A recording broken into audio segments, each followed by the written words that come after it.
Welcome to Madasaling Pinoy, your prayer partner.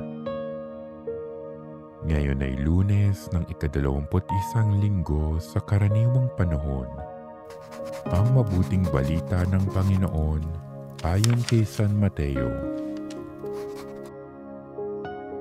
Noong panahong iyon, sinabi ni Jesus, "Sa aba ninyo mga eskriba at mga pariseyo, mga mapagpaimbabaw, hinahadlangan ninyo ang mga tao upang hindi sila mapagharian ng Diyos. Ayaw na ninyong pasakop sa paghahari ng Diyos.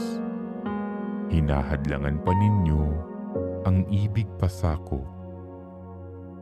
Sa aba ninyo, mga eskriba at mga pariseyo, mga mapagpaimbabaw, inuubos ninyo ang kabuhayan ng mga babaeng balo at ang sinasangkalan ninyo'y ang pagdarasal ng mahaba.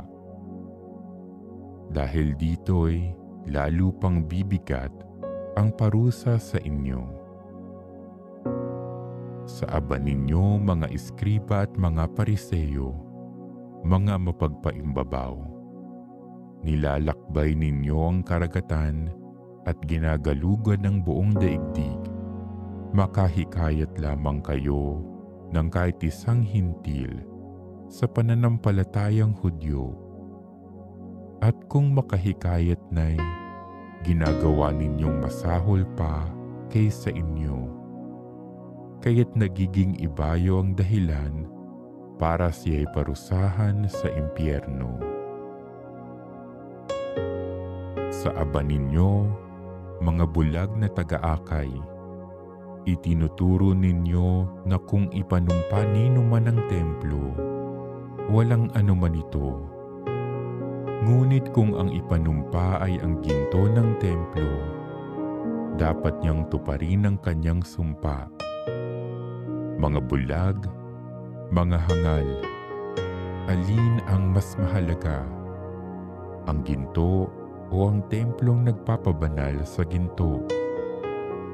Sinasabi rin ninyo na kung ipanumpa nino man ang dambana, walang anuman ito. Ngunit kung ang ipanumpa ay ang handog na nasa dambana, dapat niyang tupdin ang kanyang sumpa. Mga bulag, alin ba ang mas mahalaga? Ang handog o ang dambanang nagpapabanal sa handog?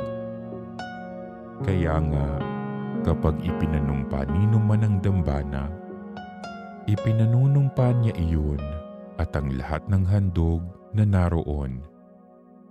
Kapag ipinanumpa nino man ang templo, ipinanunumpa niya iyon at ang tumatahan doon.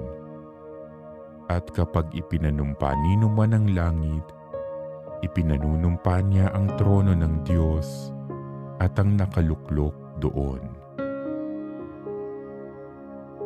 Ang mabuting balita ng Panginoon.